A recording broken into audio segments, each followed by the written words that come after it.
My name is Tanera Nathan. I was born and raised on the Gold Coast, right here in Southport, and I practically lived here my whole life. I was brought up by two best parents anyone could ever ask for, my mum and dad. They come from working class families, and they pretty much did everything they could to provide my older sister and my younger brother the best life we could have. And my mum and dad, they came over here in the late 80s, early 90s. They were actually doing a lot of performing in New Zealand. Originally, my mum and dad, they're from Wellington. My dad's from a small place called Purirua, and my mum is from a place called Wainui. And if anyone knows those towns, they're very humble upbringings. So they came over here with the intent to find more opportunity for work and also to pursue their, I guess, career in performing arts and entertainment. They started working on the Island Queen showboat, as it was known back then, and they certainly made a career out of it, night in, night out. They would essentially work two jobs. My dad would work at the post office from the early hours of the morning to the mid-afternoon, and then he'd come home, have a nap, and then go to work with my mum from anywhere between 8 or 9 o'clock to the early hours of the morning, and they'd do that Monday to Saturday to give the best life for myself, for my older sister, and for my younger brother. And from their experience in the entertainment industry, I just saw how hard they worked, how disciplined they were, and how they were willing to give everything to their craft in an effort to give us the best upbringing possible. I learned a lot from that, and I think that when I'm working on my craft in commentary, emceeing, or whatever it may be within the realm of entertainment, I've always remembered that. I've always remembered that whether it's the early mornings or the late nights, it's the work you do off camera that pays dividends when you're under the bright lights. And as a kid, I would actually used to go on the boat with them sometimes and watch them perform, thinking that they were the coolest people in the world. And I wanted to be just like my dad, doing the haka in front of 60 people on a showboat. And when I fast forward to today, what a privilege I have to pursue what I love, and essentially in front of a nation and in front of the world. Hey! Didn't see you there, baby. What's going on? It's a new year, which means a new maroon jacket. It's good to be with you. I've missed you guys. I didn't go to Perth, but I watched it on UFC Fight Pass. I saw you guys having a good time without me. Yeah, thanks. But we're here tonight on the Gold Coast, Southport Sharks Arena. It doesn't get any bigger than this. Eternal 83 coming to you hot from the Gold Coast. Love you guys. My dad was always the one that would take me to any of my sporting matches, mainly rugby, especially when I started at the young age of 8 years old. I wasn't that great, believe it or not. And the one thing that I'll always cherish is those moments on the way to the game with my dad. Sometimes my mum would be in the car. Most of the times she wasn't, it would just be me and dad. But I can remember on the way to the game, I'd always have a sense of nervousness, but there'd always be a sense of comfort there, knowing that my dad had the confidence in me to do well. And I drew strength from that. But as I said, when I started, I wasn't that good. And I can remember we drove all the way from the Gold Coast to a place called Bow Desert. It was about 2 hours away, and our game was at 6:30 in the morning, so we had to leave at 5. And I remember the car ride home was very different to the drive to the football grounds. And I remember the game, I got there, it was freezing cold, didn't want to be there. And essentially I didn't touch the ball at all.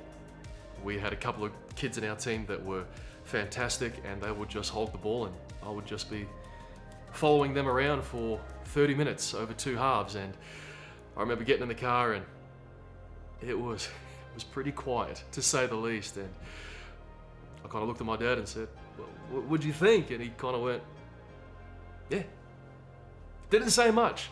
And I kind of knew at that point that rugby was probably not something that I was ready for at that stage. And looking at how good my dad was at rugby, I didn't even know at the time until later on in my career, but my dad was a fantastic footballer. And his expectations of me weren't anything unrealistic. He was just trying to give myself and my younger brother the best opportunity to succeed at anything. And that's all him and mum wanted. I think from his perspective, rugby was something that he enjoyed. And he wanted to see if I enjoyed it. As a young 8-year-old, I didn't. But when I went back to play rugby at 12 years of age, I remember my first game, I played quite well, really well. And the car ride home from that game was very different to the one 4 years earlier. And from a young teenager right up until I played into my early 20s, my dad and I, we always have conversations after the game. And it's safe to say that most of them are in the positive. And I'm proud to say that, because essentially playing rugby, I wanted to do it for myself, but there was a part of me that really wanted to make my dad proud. And I think at certain stages of my early football career, I think I did that. And I think when I look back at my sporting career, I'm your classic high school jock where that was pretty much the peak for me. Because when I left school, I was privileged enough to continue to play for teams like Queensland under-19s. I played local club rugby here on the Gold Coast in the Queensland competition. But I never really went to that next level to say I have played professionally. And I think at high school, during my career, that was always the goal, was to go on and to play professionally, whether it would be Super Rugby here in Australia or to go to the UK and have a professional contract over there. The main goal, I think at the age of 15, 16, we went on a camp down to Sydney, I think it was, and we had the opportunity to watch the Australian Wallabies train. And I think when I saw professional athletes in that environment, that's what I wanted to do. So coming back to the Gold Coast in my last year of high school, I was asked to come back, and my goal was to play and to represent Australia at the schoolboy level, and it just didn't happen. Looking back, I can see that physically I was probably good enough, but mentally probably something that I wasn't ready for. And if I had my time again, as we all would, there'd be certain things that I'd change.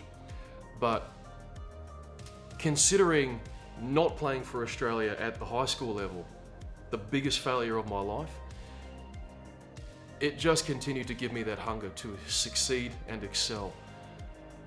Not just in rugby, but in all areas of life. And I think that it was a bitter pill to swallow when they came to me and said, look, listen, you're just not good enough to play at this level. You're good, but you're not good enough. At that time, I didn't want to accept it. So I continued to play rugby here locally, made a couple of rep teams at the age of 18, 19, but essentially my football career got to a point where I was either going to go to the next level as a professional or go and get a job like everyone else. And essentially that's what I did. I went and got a job. I was working security at the time, just bouncing at the nightclubs here in Surfers Paradise, and quickly realised that I didn't want to do this for the rest of my life. Oh yeah, oh yeah, nice. Yeah, the swivel, the hip swivel. I'll be back in a second. What's going on here? Bit of Mo Mullen. What is that? Is that the J step back? Oh, here he goes again. There we go. Yeah, you want to go do that? Oh yeah. Oh, look at the nice swivel. Oh yeah, that'll do. Fight's over. Yeah, always respect. Love you, Joe.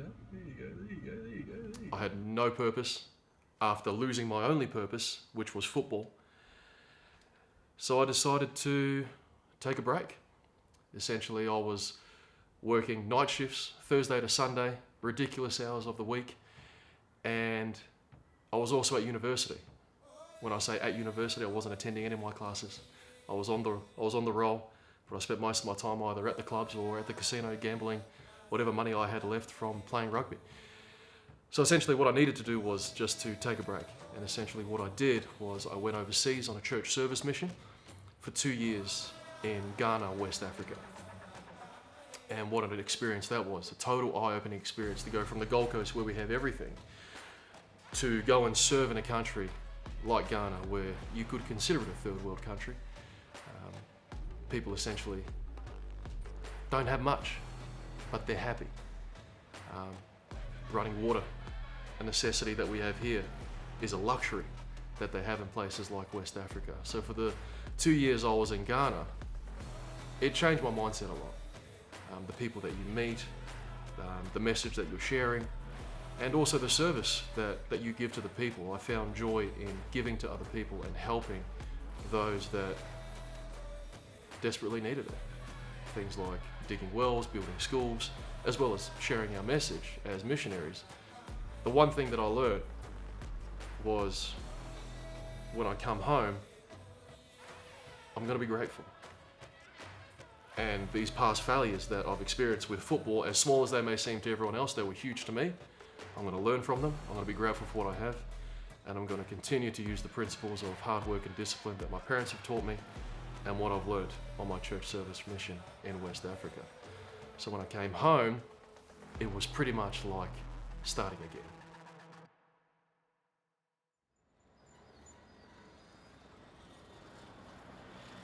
In 2011, before I left on my church mission to go to West Africa, I'd actually stopped playing rugby. I was playing for the Gold Coast Breakers, which is now Bond University. I was playing a combination of Colts rugby and Premier Men's rugby, but it wasn't really going anywhere. And before I made the decision to actually take a break, essentially from life and go overseas and go on my church mission, I was actually introduced to combat sports, specifically mixed martial arts, at a gym called Prophecy Fight Centre. One of the guys I was lifting weights with at my local gym, he was a kickboxer back in Auckland, and he said, "What are you doing with yourself?" And I said, "At the moment, nothing." He goes, "Come to the gym. You look like you need a sense of direction." And I think he was inspired in saying that because when I went to Prophecy Fight Centre just down the road in Mermaid Waters on the Gold Coast, I remember walking in the first time, and the one thing you always remember is that smell. And I loved it. I just went, oh man, this is different. I've never been so intimidated, but I've never been so excited. Coming from a physical background like rugby, I knew I would enjoy the physical aspect of MMA. I did everything. I did wrestling, I did the jiu-jitsu, and I really enjoyed the boxing. So while I was at Prophecy Fight Centre, I was training with the MMA team and ended up having a couple of boxing corporate matches just here at the local Southport RSL just before I left on mission. And at the time, early 2011, I think it might have been around May, there was a promotion in town called Days of Glory, and they had their first show at the Gold Coast Entertainment Centre. And a few of my team members from Prophecy Fight Centre were fighting on that card. So I didn't know really too much about mixed martial arts, and from the 3 months training that I'd done at Prophecy Fight Centre, I went with one of the boys and we went and watched this show, and I'd never seen anything like it. The lights, the production, but mainly the fighters. When I came back from Ghana in 2013, it was July, and coming home from a third world country, it's almost harder coming back as it is going over. The adjustment coming back to, I guess, real life almost seemed like a blur, and anyone would tell you coming back from a church service mission, you do struggle to fit in because your mindset's different. You've been on this, I guess, spiritual journey where it's been all about other people and your purpose as a church missionary, to coming home and now, well, what do I do now? So I really had no idea what I was going to do with my life. Essentially, all I could do was what I've always known, and that's go back and play rugby. So I went and joined up at my old club at Bond University, and I'd completed a whole pre-season. I was ready to play the first game of the season, and within the first minute of the first game of the season, I got injured. I went into a tackle and got caught in a really awkward position, and I just got up and I couldn't get any power or explosiveness when it came to running. I just put my hand up and said, "Look, I'm done." Essentially what had happened is I'd severely injured my lower back.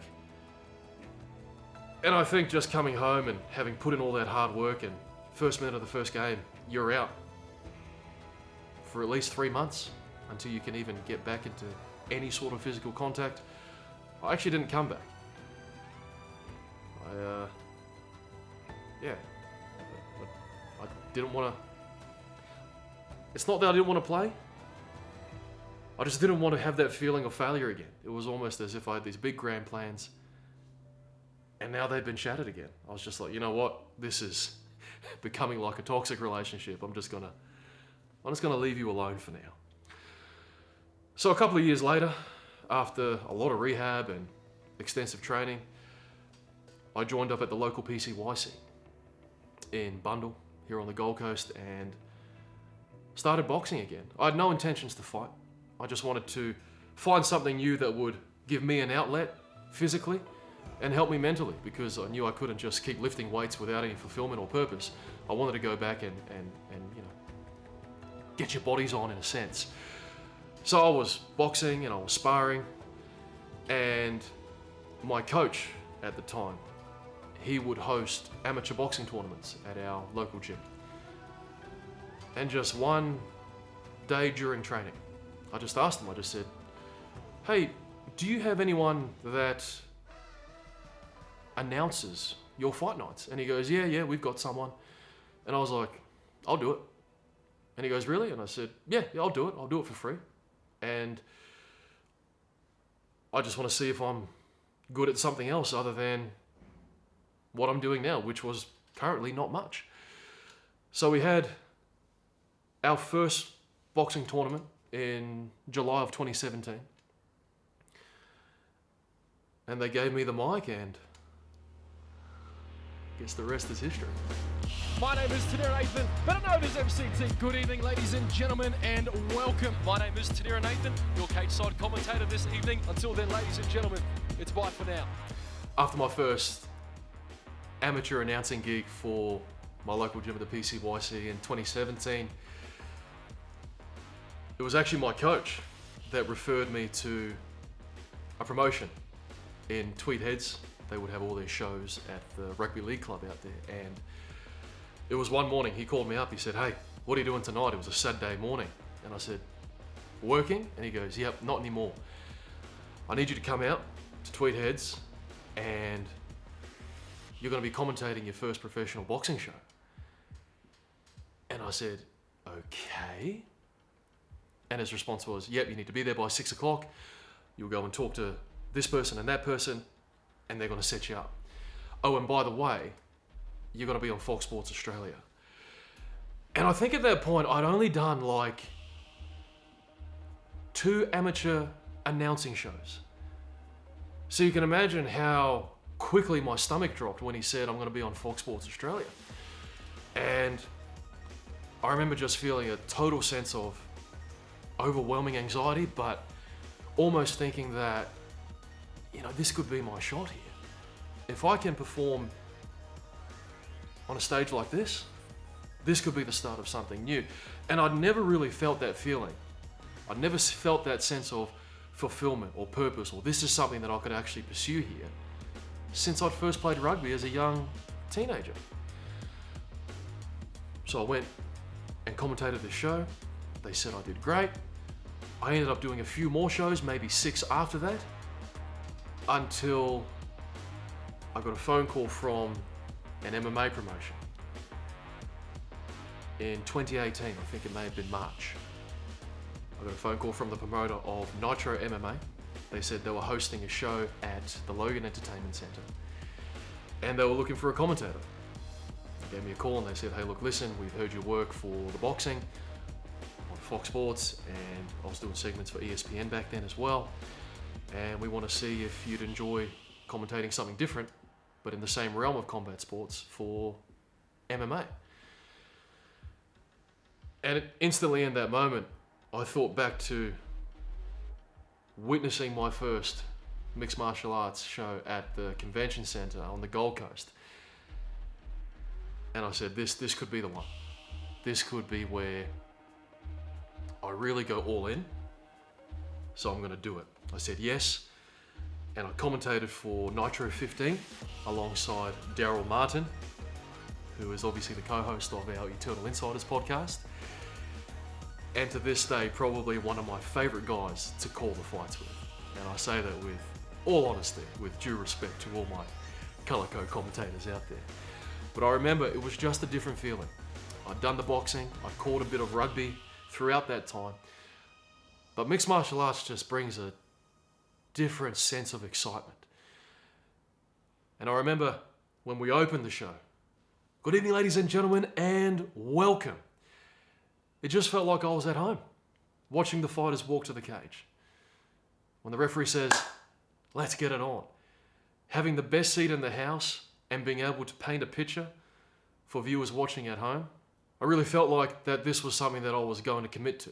And I think for the first time in my life since playing football, I'd finally found purpose again.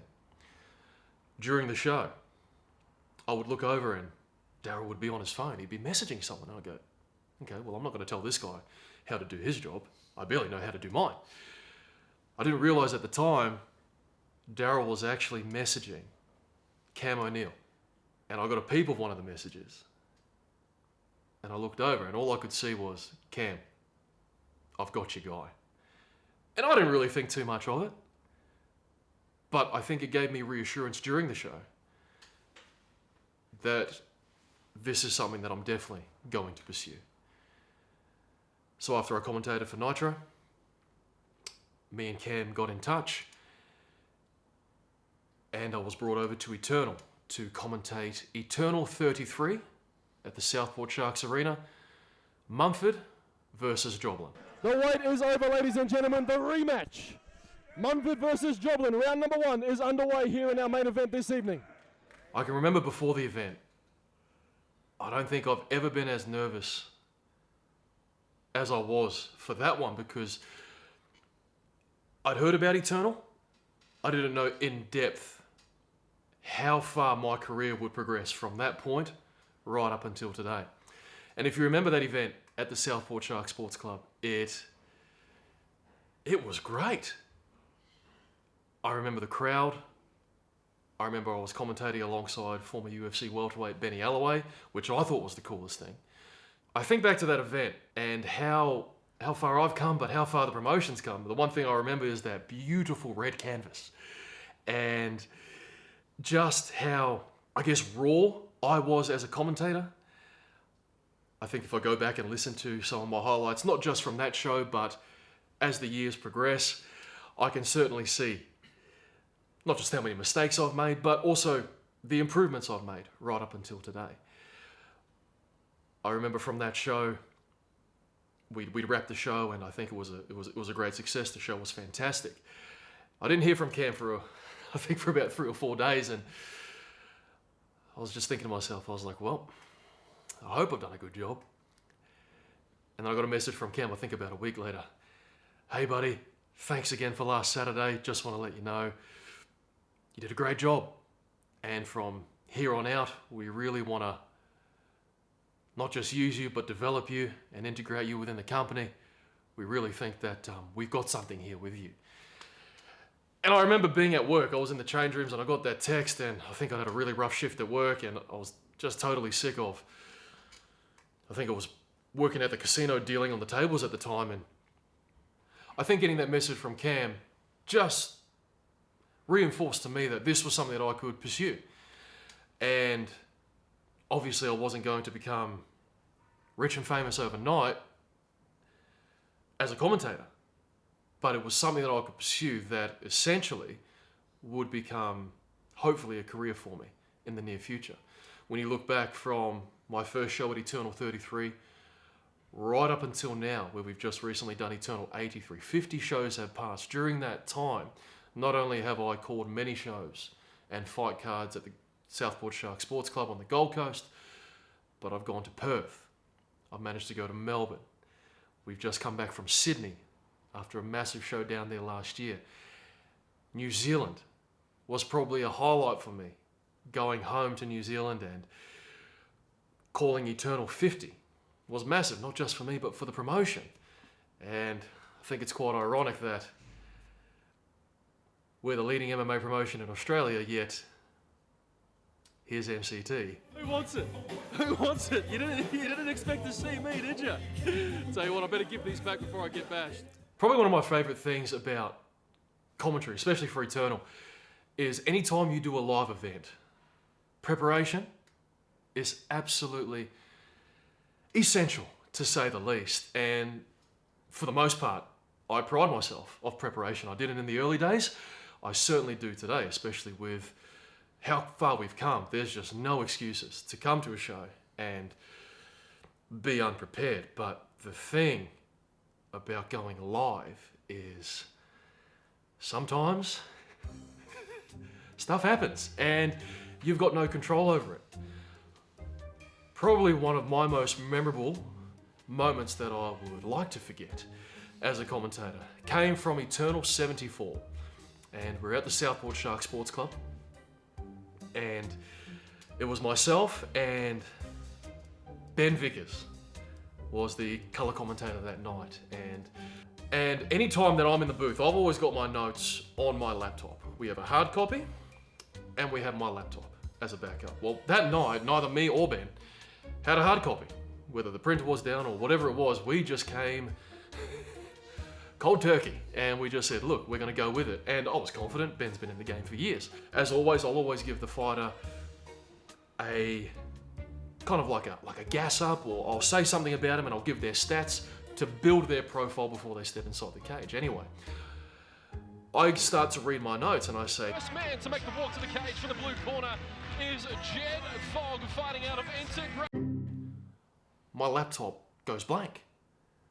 And I start tapping the keys and nothing comes back. I've got no notes, I'm totally in the dark.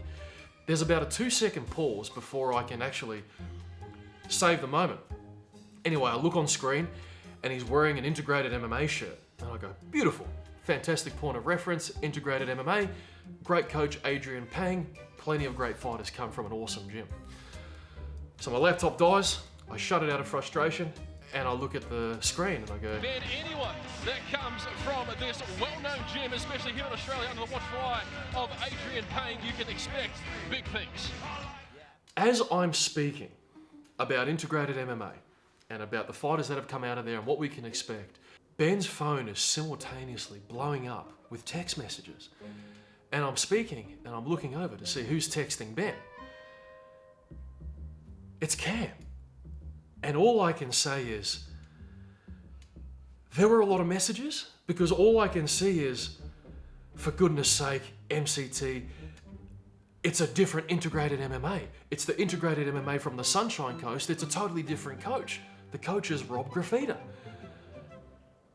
And Benny picks up his phone, looks at it, puts it down. Oh, look, MCT, Adrian Pang's a great coach. You know, anyone that comes out of Integrated MMA in Brisbane, you can always expect big things. We love having them on our cards, and I can't wait to see what's gonna happen in this one. Thank you, Ben Vickers. Back to the action. Anyway, the fight continues. I look at Ben. Ben reads the messages.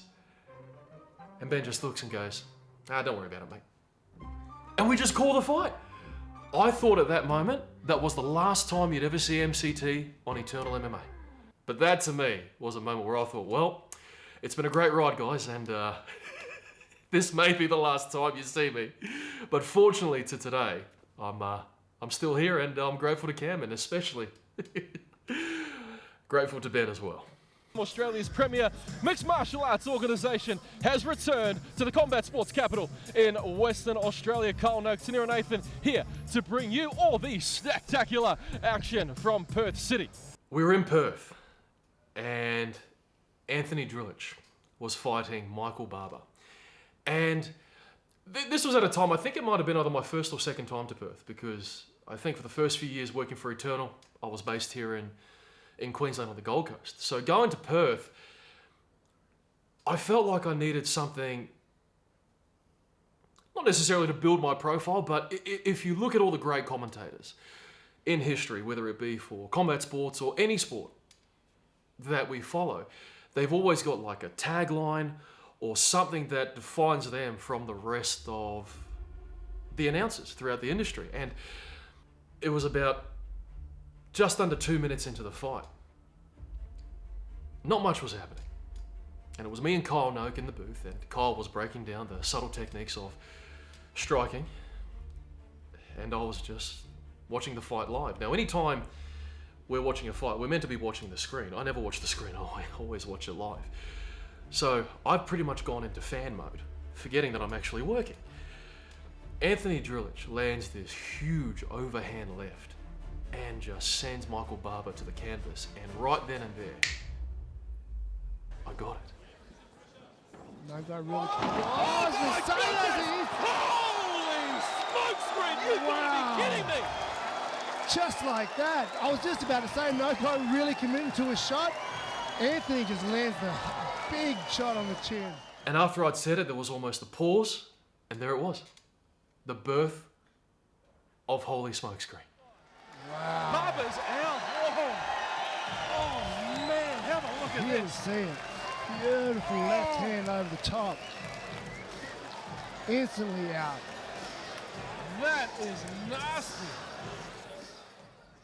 When I look back on my journey with Eternal, I don't see it as a job or a hobby anymore. I think there has been so much that has happened in my life since May of 2018 when I called my first show at Eternal 33, right up until today. I've graduated from university. I've gotten married. I've had my first child, being my daughter. She's 5 years old now. But the one thing that I'll always appreciate was being given the opportunity to do something that I love. And, you know, rugby didn't necessarily work out the way I wanted it to, but I think with the new team that I've got here, yeah, I'm looking forward to the future, and I can't wait to see what happens.